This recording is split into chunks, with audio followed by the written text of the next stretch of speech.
Hello there, this is Patricia Love and it's Life's Cheerleader, and welcome back to Couch Talk. Today we have a very special friend of mine that's had a very tough time in the last, 8 or 9 months, and this is Bobby Love. Welcome, Bobby.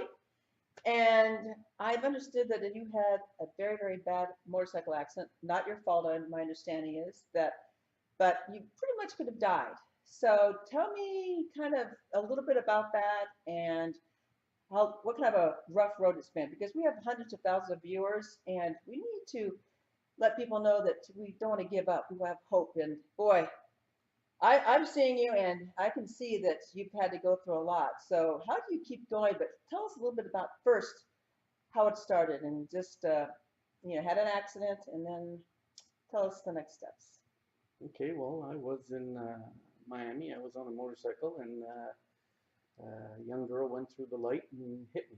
So it wasn't your fault. You just were in the wrong place at the wrong time, I guess. Yeah. So anyway, next thing I knew, I was on the ground, and the police were there quite quickly, and Okay. the ambulance was there quite quickly, because it's a well-driven area, and I could feel, liquid on my leg and whatnot. Mm. What I noticed when I tried lifting up my leg and looking at it, my foot, I should say, um, I had a degloving of the foot. Oh, what Which does that mean? I'll get to that. Okay, good. Anyway, it's what happens is the bottom of the foot got cut off. Ooh. It went halfway um, towards my toes, and so anyway, yeah, I could see my shoe cut in half. I could see my right through my foot. Mm-hmm. I was just dangling there, and I was lying on my right hand side, and I couldn't seem to push myself up with my right arm. So I thought that I dislocated my arm or what, and I found out after that I had broken the clavicle. Oh, And that hurts. that's what they tell me too. Yeah. So anyway, so when the paramedic got there, he went, "Do you have anything wrong with you and what?" And I hadn't realized that I broke a lot of my toes on my left foot. And I'd, your I'd hands, you said. broken 3 fingers plus the inside of my hand. Also, I had a cut going across the side of my head. So anyway, I got to the hospital and they started patching me up, and the doctors told me that they're going to have to operate on my foot. And the first thing they told me was that I had a severe damage to the foot, and that it's a possibility I might lose the foot. Oh, that must have meant you had some like gangrene or something like No, that. it wasn't.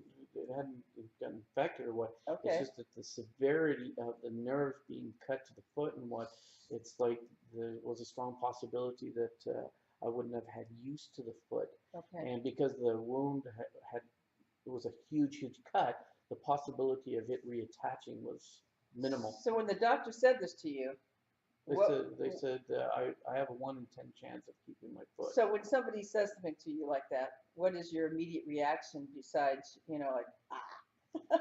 Well, I'm a positive type of person, but you throw some morphine into me, and I'm like, whoa, Yeah, but guys. But it was my first impression was that I'm alive. yes. Okay, that's the first thing you think about, and then you're like, okay, can I live without a foot? You're like contemplating the alive is more important than the foot. The foot was in such pain that I couldn't even realize the pain that I had in my shoulder. It takes a very strong person to realize I could live without my foot. That's what they said in the hospital. So That's one thing they went and said. It was an incredible attitude that I had. So where do you get that attitude and that strength? Because this is what the tough part is for most people watching this is, my God, he could have died and he lost his foot and he still says, "Woo, I can do it." Where do you draw from that? Well, I think there's 2 parts to courage. It's the uh, first part, and then there's a secondary part. First part is when things happen, you don't really absorb the whole thing. Mm-hmm. So the fear is not really there. It's after when you're healing. Right, right. So the first part is when you're in the hospital, like I said, the just the thought of being alive is like, oh yeah, you know. I'm And of gonna course, live. well, of course, I could still take a cup and drink something, and what it's like, you you know, one good leg was still there, and what I had my leg propped in the air for maybe about 12 hours before they operated on me. They had bandaged me up and what, but they were going through the X-rays and what, and to see what they could do, and to actually schedule the best guys Right. at this job. I was very lucky that I was brought to Jackson Memorial Trauma Center, which is a training facility, which it's a lot of young blood and at the same time very ambitious type of people. So, and they're known for being exceptional at what they do. So this happened in, like it was February, you said, beginning of Third, February. So 3rd now of it's February. September 25th today. Mhm. So I can see you're still using a walker. Yeah, I'm hopping around with a walker now. I went from a uh, wheelchair to a scooter, from a scooter to crutches, and from crutches I went back to the wheelchair, Mhm. and um, back to the little electric scooter again, and now I'm back because I had operations after the fact. Okay. I had to have a secondary operation on my leg. The first part was that they operated on my leg, and I had an external fixture on my leg for several months. Um, that was uh, that was something hard to deal with because it sticks out, so you can't Right. sleep with your foot underneath the covers or anything. Anything touches or rubs it up against it, you just feel it. Uh, there's a lot of sensation that goes through the rods right to Right. your leg and what, and it's frustrating. This is where this is where you know the positive attitude starts to leave after a while. Okay. So in the beginning, you have an extreme positive. Oh yeah, sure, I'll do this. I'll be You know, back. and they ended up in order to save the foot, they tried which was a they put me in a hyperbaric chamber for 2 weeks. Yeah. Put oxygen to the So foot. Yes. yeah, to get oxygen to the body that feeds the foot Mhm. and what to save it, and like I'm one of the 1 out of 10. But they did say in the hospital is positive attitude, and you know that's 3/4 of the cure. And I know for a fact that they asked if they could move someone into my room because they wanted me to motivate this other person that was having a very difficult time. Right. So Well, attitude does make a huge difference in how you get better and move forward. But I know in just talking to you off camera that you had some tough times. You had a few down times, and it was kind of like, oh, I don't want to go here. I don't want to do this. And so give a tip if you have any to help change your attitude or motivate or change your mindset, you might say, when you're feeling kind of down and you're thinking, can I get through this?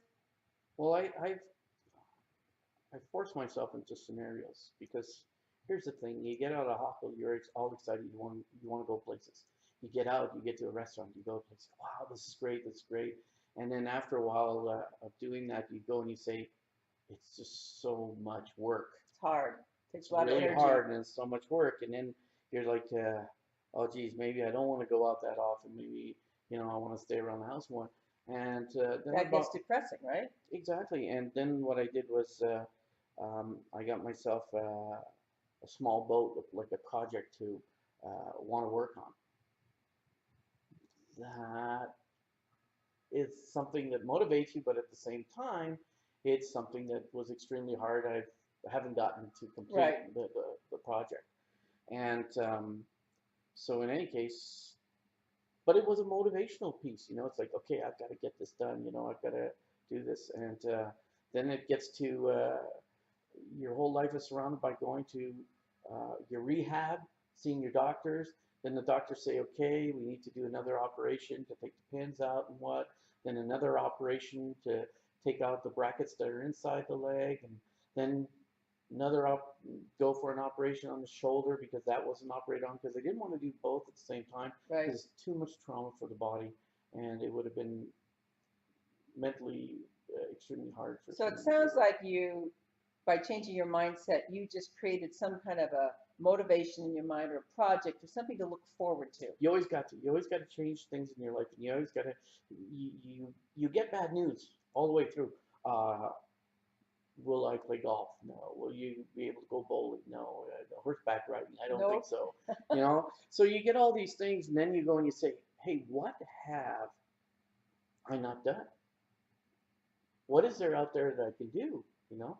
And then you start finding different types of things that you Different know. motivations. It doesn't take the same physical skills, but they're motivating, and there's things that if you've never done them, it's like, hey, I should try this Right. and I should try that. So technically, it'll the whole thing. If you think positive, it will actually bring you to areas in your life that you may never have experienced, and stuff like that. You know, it's like, Well, it sounds like you've gone through a huge ordeal. It sounds like from talking to you that you've got even several, 5 or 6, 7 more months of this and rehab, and you're not going to be fully, have your full potential back potentially, but you don't know that, of course. But well, you, they say that there's going to be future operations probably every 10 years and stuff like that, but those are probably adjustments pertaining to like arthritis that builds into right, right. where the joints have been operated on and stuff like that. So um,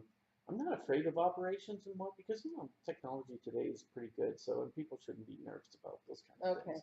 So if you were to just have one thing that you could say to the audience out here, because I'm sure that there's one person out there thinking, oh my gosh, he's been through a lot and I can't believe he's staying positive and motivation. Is there just one little extra thing that you could turn to them and kind of keep them going because to never give up or just something that, Well, my motto is never give up, never surrender, never surrender, never give up, and you've got to think that way. You know, you've got to always say that whatever you were doing before, maybe there's something more important that you're supposed to be that doing? you could be doing that might, change other people's lives too. And you look at life totally different when, you're lying on the ground and someone and you're seeing yourself bleed all over the place. You're like, oh, is this meant to be? And, it's like, maybe it's just a sign, just go and try something different. And I think that's the way to go. Just Okay. have a positive attitude, and like I said, there's so much you can learn out there. Especially like maybe I'll travel more and learn about a lot of different other cultures. Awesome. Well, it sounds like you've got a very positive attitude, and I know that the people out there listening to you are going to be motivated because I know from you being a personal friend and husband, actually, but is you are very motivational, you're very positive, but we're all human, and we do sometimes just want to just like give up, but you know what? You got to turn around and just keep on going and Definitely. motivate yourself. So that's going to be it today for Life's Cheerleaders and Couch Talk. So thanks for joining us, and we'll talk to you real soon. Take care now. Bye.